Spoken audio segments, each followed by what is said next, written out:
여러분 안녕하십니까? 골방 묵상의 마이크 윤입니다. 오늘은 예수님의 십자가, 왕의 십자가라는 제목으로 함께 말씀을 나눠보려고 합니다. 먼저 하나님의 말씀, 마가복음 15장 16절로 32절에 있는 말씀을 함께 읽고 시작해 보도록 하겠습니다. 자, 마가복음 15장 16절로 있는 말씀입니다. 군병들이 예수를 끌고 브라이도리온이라고 하는 뜰 안으로 들어가서 온 군대를 모으고 예수에게 자색 옷을 입히고 가시 면류관을 엮어 씌우고 예하여 가로되 유대인의 왕이여 평안할지어다 하고 갈대로 그 머리를 치며 침을 뱉으며 꿇어 절하더라.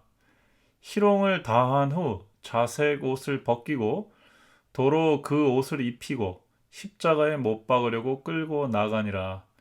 마침 알렉산더와 루포의 아비인 구레네 사람 시몬이 시골로부터 와서 지나가는데 저희가 그를 억지로 같이 가게 하여 예수의 십자가를 지우고 예수를 끌고 골고다라 하는 곳에 이르러 번역하면 해골의 곳이라는 곳이죠. 몰약을 탄 포도주를 주었으나 예수께서 받지 아니하시니라. 십자가에 못 박고 그 옷을 나눌세 누가 어느 것을 얻을까 하여 제비를 뽑더라. 때가 제3시가 되어 십자가에 못 박으니라. 그 위에 있는 죄패에 유대인의 왕이라 썼고 강도 둘을 예수와 함께 십자가에 못 박으니 하나는 그의 우편에 하나는 좌편에 있더라.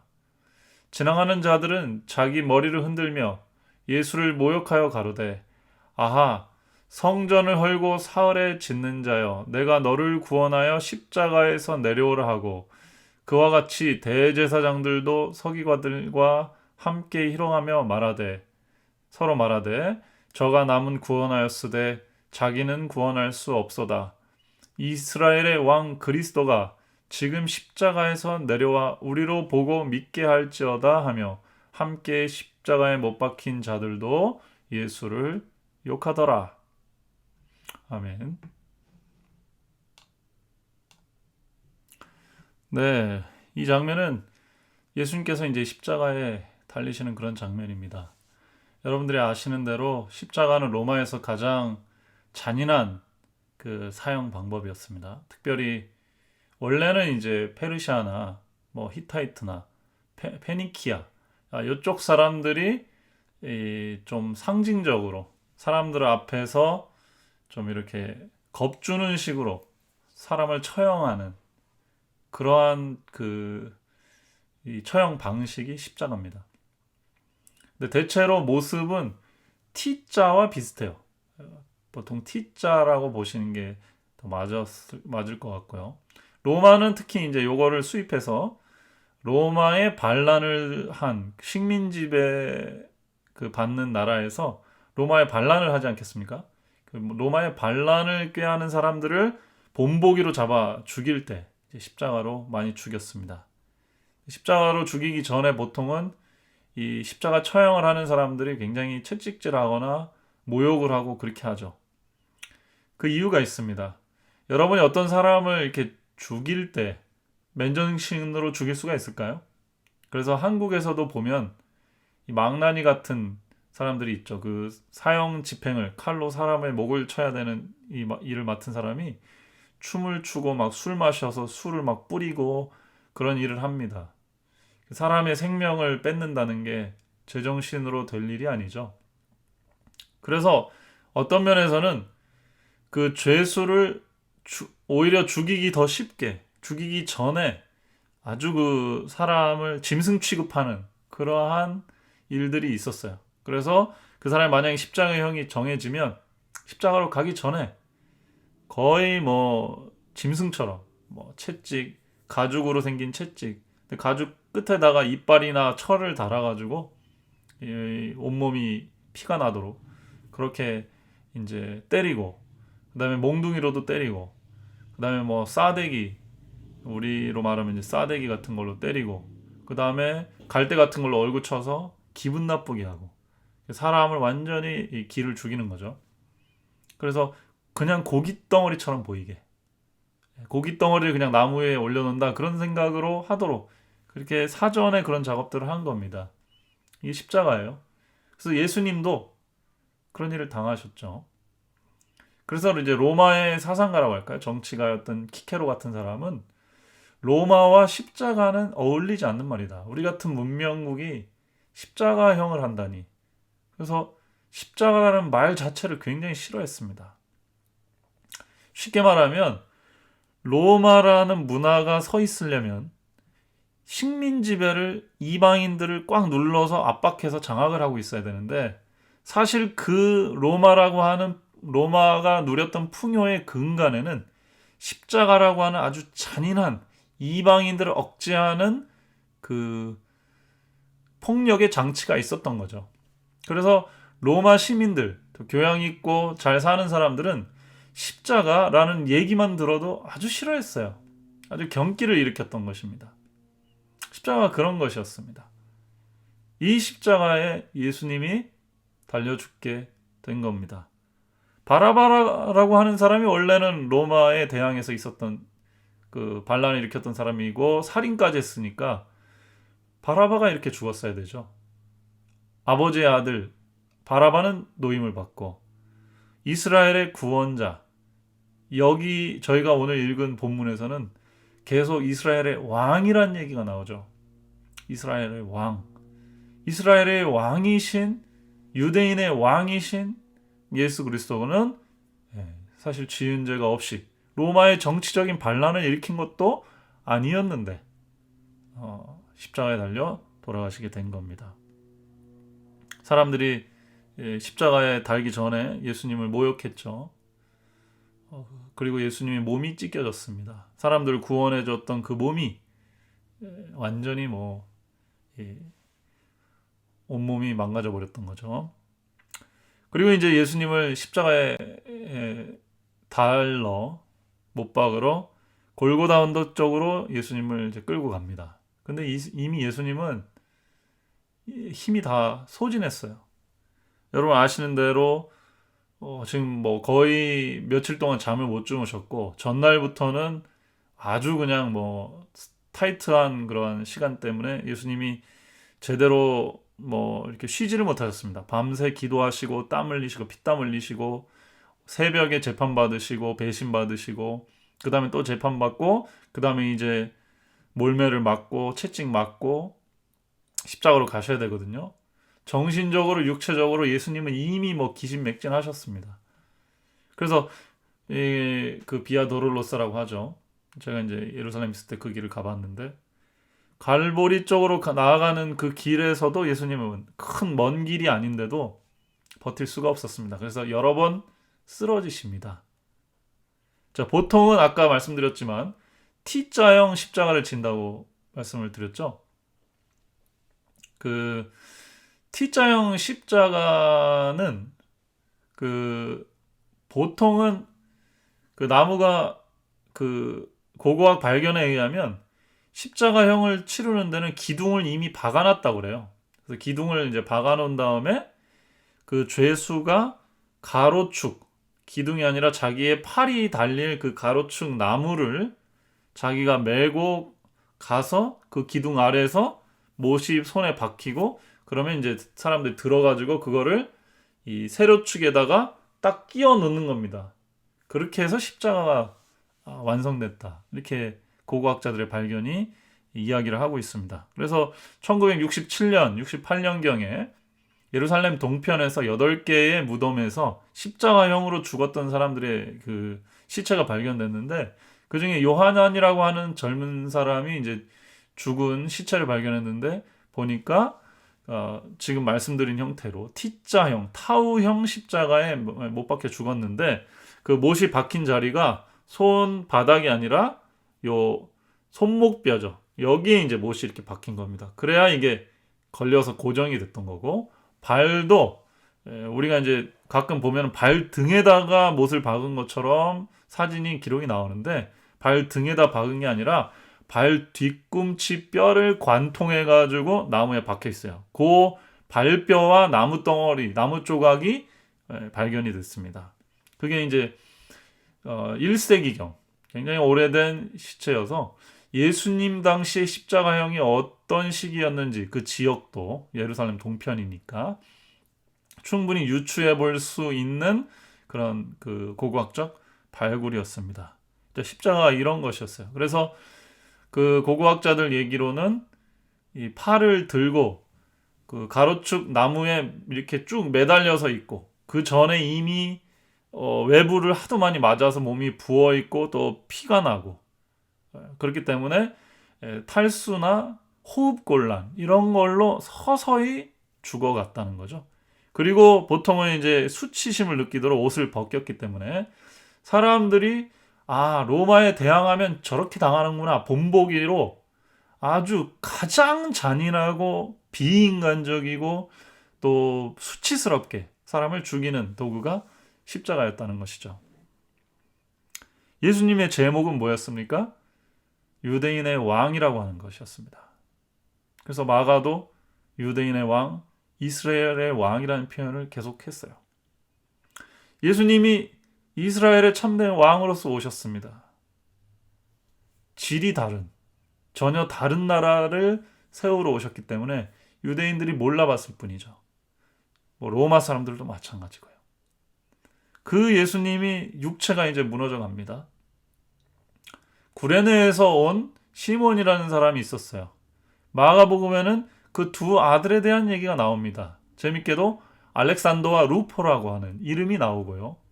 요 루포라고 하는 얘기가 로마서 16장 13절에도 가서 보면은 이 사도 바울이 로마에 있는 루포의 이 로마에 있는 사람들한테 썼을 테니까요. 루포의 어머니가 자기 어머니처럼 자기를 잘 돌봐줬었다라는 얘기를 쓰고 있어요. 그러니까 아마 그 전부터 이 지금 구레네 시몬의 가족은 예수님 십자가 사건 이후로 이때는 시골로부터 올라왔다 이렇게 기록이 돼 있는데 아마 타지인이었을 가능성이 크고 흑인이었을 가능성이 크죠. 그러니까 로마 사람들이 보고 시골 촌뜨기에다가 흑인이고 그러니까 예수님은 이미 체력이 너무 방전돼서 십자가를 지고 갈 수가 없어요. 그러니까 이 사람한테 맡긴 거죠. 근데 이 사람은 얼떨결에 잡혀가서 이제 십자가를 졌습니다. 아까도 제가 잠깐 설명을 드렸지만 보통은 기둥은 두고 그 가로축의 나무를 메고 간다고 해요. 그 가로축의 나무도 가볍지가 않습니다. 기본 한 50kg 정도 되는 나무 통나무를 메고 가는 거니까요. 그러니까 사람 한 명 정도를 업고 가는 거예요. 그리고 예수님은 이미 자기 몸 끌고 가기도 힘든 상황이 됐어요. 그래서 그거를 이 구레네 사람 시몬이 대신 매주는 겁니다. 여기 자녀들 얘기까지 나온 거 보니까 아마 아내와 자녀들도 같이 있었거나 그랬던 것 같아요. 다 본 거겠죠. 저 사람은 누구고 왜 저렇게 고통스럽게 죽어가야 되나. 죄목을 보니까 빌라도가 죄목을 달아놓은 게 유대인의 왕이었습니다. 유대인들은 자칭 유대인의 왕이라고 써달라고 했는데 그냥 유대인의 왕이라고 써졌어요. 그리고 예수님이 실제로 그 동네에서 무슨 얘기를 했는지, 무슨 일들을 행했는지, 어떤 가르침을 행했는지 다 들었겠죠. 예수님은 죽임을 당할 만한 일을 하지 않았고, 그 자기도 그런 사람의 죽음의 한 부분에 들어가 있으니까 이후에 그리스도인이 됐을 확률이 매우 높습니다. 네. 그 루포의 어머니가 바울도 그렇게 잘 대해줬다. 그런 얘기가 이제 로마서에 나오죠. 그래서 이 가문이 지금 이 마가복음에 등장을 하는 겁니다. 그 다음에 예수님을 이제 보통 죄수들이 너무 고통스러워해서 욕을 하고 소리를 지르니까 술을 먹이고 그냥 술을 먹이는 게 아니라 거기다가 이제 모략을 타서 그 마취제 같은 걸 타가지고 뭐 이렇게 먹여서 좀 안정시키는 신경을 그런 작업들을 했는데 예수님은 그때도 의식이 살아있다는 얘기죠. 그걸 맛을 잠깐 보고 받지 않으셨다고 했어요. 자기는 그거 마시지 않겠다. 그 다음에 예수님이 제3시가 돼요. 오전 9시에 십자가에 못 박히십니다. 타우형 십자가에 의하면은 양팔을 그 가로축 나무에다가 양 끝에다 박고 그거를 이제 세로축 나무에다 이제 빨래 걸듯이 딱 거는 식인데 시대의 소망에 보면은 십자가에 박아가지고 구덩이에 확 집어 던진 것처럼 그렇게 기록이 돼 있어요. 아마도 이것은 이제 제 추측입니다만 뇌피셜이라고 하죠. 양쪽에 두 명은 이미 구덩이를 파서 기둥을 놨을 가능성이 높아요. 그래서 아마 그 가로축만 딱 걸어놓으면 십자가 완성이 됐을 텐데 예수님은 그렇게 안 했을 가능성도 있을 것 같습니다. 예수님은 따로 파서 혹은 뭐 그때 당시는 이제 고고학 발견하고 시간이 약간의 차이는 있으니까 십자가에 사람을 많이 죽일 때야 뭐 이 가로축 기둥을 좀 세로축 기둥을 여러 군데 이렇게 심어놓고 가로축만 달아서 사람을 십자가에 달기도 하겠지만은 이때 당시에는 그렇게까지 준비가 안 돼 있었을 수도 있죠. 어쨌든 예수님이 그 십자가통 전체를 다 메고 가기는 쉽지는 않았을 거예요. 왜냐하면 세로 기둥축은 한 130kg 정도까지도 간다고 하더라고요. 그래서 두 개 합쳐도 거의 무게가 뭐 180kg, 200kg 정도가 되는데 그렇게 완성된 형태의 십자가는 한 사람이 지고 가기에는 너무 힘든 무게입니다. 거의 갈 수 없을 정도죠. 두 사람 이상이 들어야만 가능한 무게인 거죠. 자, 그랬다 어쨌든 예수님은 십자가에 박힌 다음에 구덩이에 확 던져진 걸로 묘사가 되어 있고요. 그 구덩이에 꽂혀진 걸로 묘사가 되어 있습니다. 그래서 구덩이를 파고 십자가 완성된 형태의 십자가 예수님을 달아놓고 딱 던지니까 꽁 섰을 때 중력에서 몸무게가 딱 이렇게 밑으로 내려갔겠죠. 그러니까 뭐 이 못 박힌 양팔과 이 다리가 어떠한 극악의 고통이었을지 저희가 상상하기도 힘듭니다. 그 다음에 사람들이 예수님을 무시했습니다. 지나가면서 조롱하고요. 그게 십자가의 목표고 십자가의 의미입니다. 십자가는 우리가 이제 패션 오브 크라이스트에서도 이제 보지만 주로 이제 고통에 대해서, 물리적인 고통에 대해서 얘기를 많이 하는데 첫 번째로 십자가는 수치입니다. 수치. 왜 사람들 앞에서 공개적으로 이렇게 형을 주겠어요? 본보기거든요. 그러니까 본보기로 하니까 아픈 것도 아픈 거지만은 수치를 당하게 했어요. 그래서 사람들도 지나가면서 그 사람을 욕하도록 만든 겁니다. 그래서 옷을 벗기고 이 사람이 그 심판을 받을 만하다. 그래서 죄명을 머리에 달고 사람들한테 어떻게 보면은 집단적으로 욕을 먹는 그런 식으로 제도가 짜여 있는 거죠. 그래서 지금 안전하고 로마가 우리를 잘 살게 해주는데 뭐하러 로마에 그 반항을 하냐. 그래서 일반 사람들이 나와서 그 역할을 하도록 그렇게 짜진 게 그게 십자가형입니다. 그러니까 예수님도 마찬가지. 예수님과 두 강도 십자가에 달려 죽을 때 사람들이 나와서 아이고 시키지도 않은 짓 해가지고 저렇게 당했구나. 불쌍하다를 넘어서 저런 일을 당해도 싸다.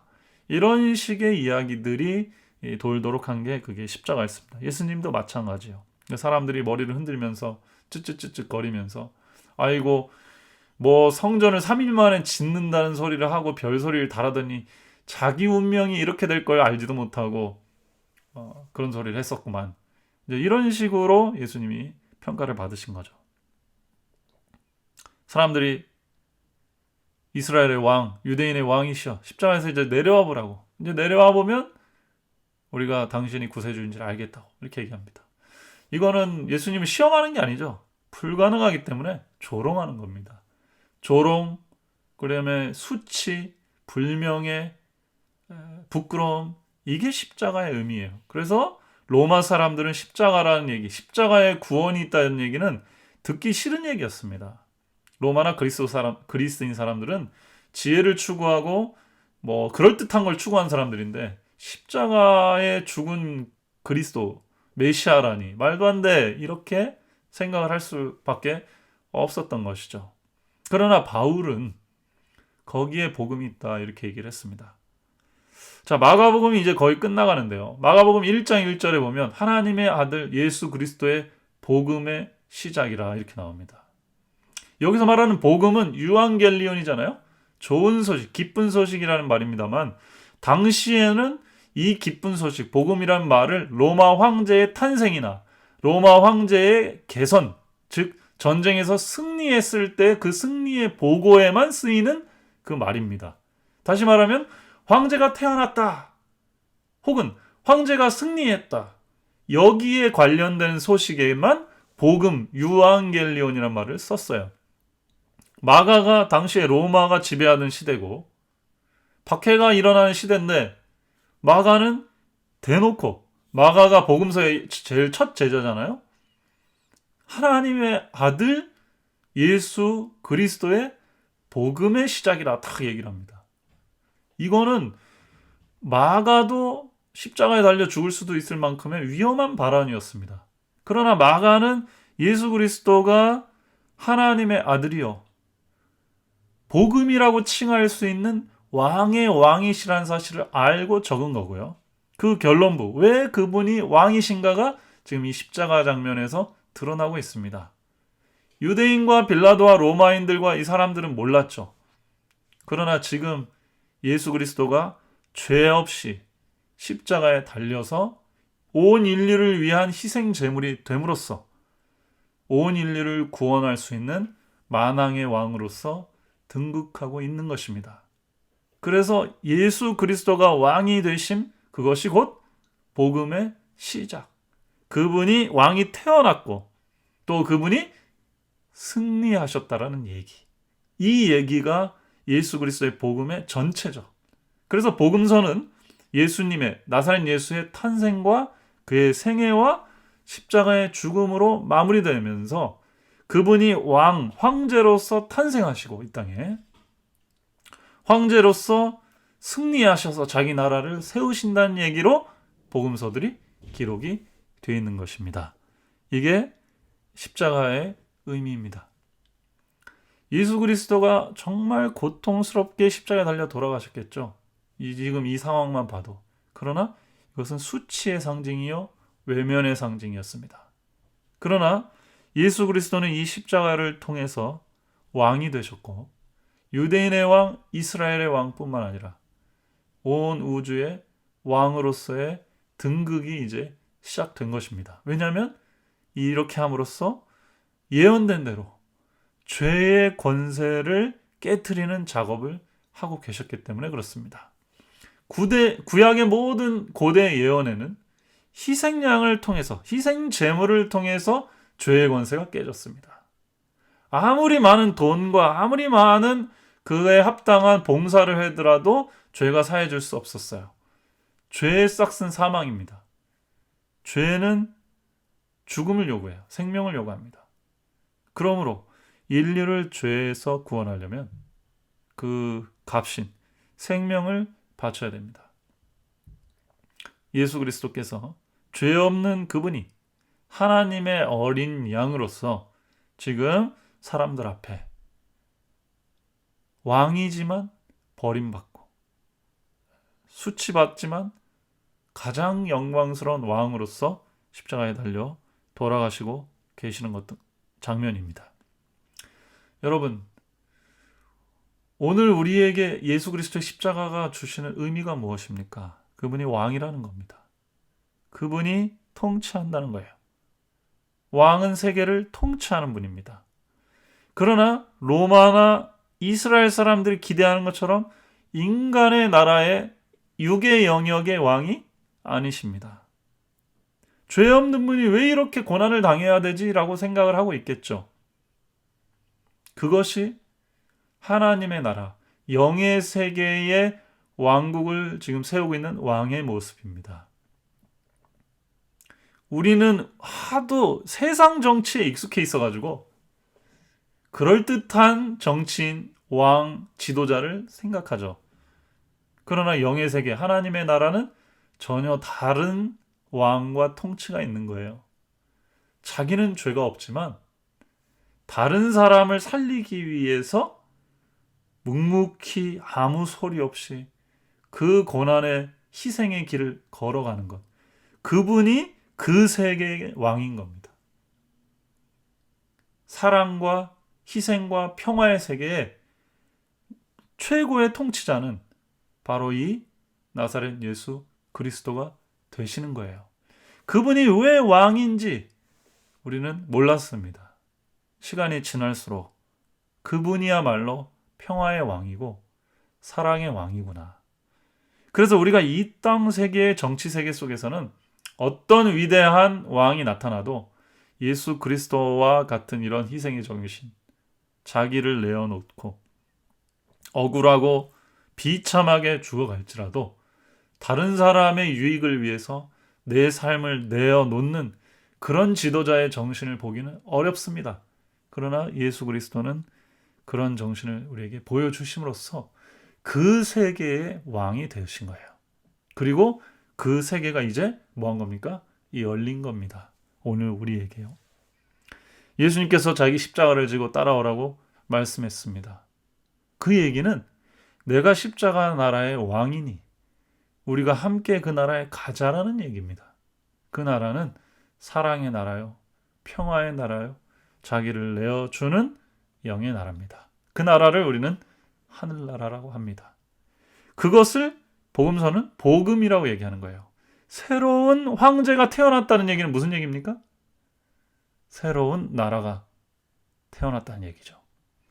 황제가 태어나는 것을 복음이라고 하고 황제가 승리한 것도 복음이라고 합니다. 왜요? 이제 더 이상 원수가 우리를 공격할 수 없으니까. 인간의 원수는 우리 마음에 있는 악한 세력이죠. 악한 기운입니다.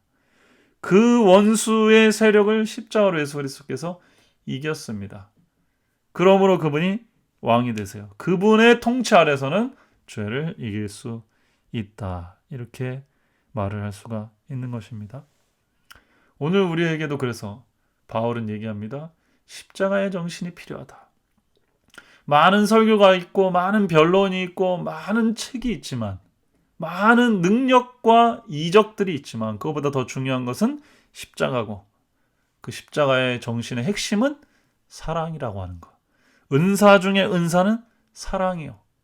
우리들의 왕이 보여주신 최고의 모습은 십자가에서 죄 없이 돌아가면서도 불구하고 다른 사람에게 화를 내거나 짜증을 내거나 탓하거나 불평하지 않으시고 그 운명을 온전히 받아들이시는 그런 책임감 있는 그런 모습이었던 것입니다. 오늘날 우리가 그리스도인들이 세상에서 대우받을 수 있는 정신이 무엇일까요? 우리가 세상에 보여줘야 될 모습이 무엇일까요? 우리가 진짜 십자가를 믿는다고 한다면 우리도 십자가의 정신이 우리 삶 속에서 드러나야 되지 않을까 싶습니다.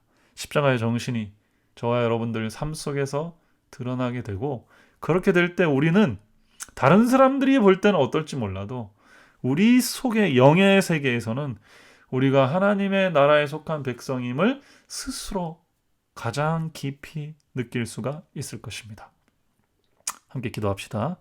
사랑이 많으신 아버지 하나님, 저희들에게 십자가의 당신의 그 무한한 사랑을 깨닫게 하여 주시고 그 십자가의 사랑의 정신을 저희도 따를 수 있도록 인도해 주시옵소서. 예수님의 이름으로 간절히 기도드리옵나이다. 아멘.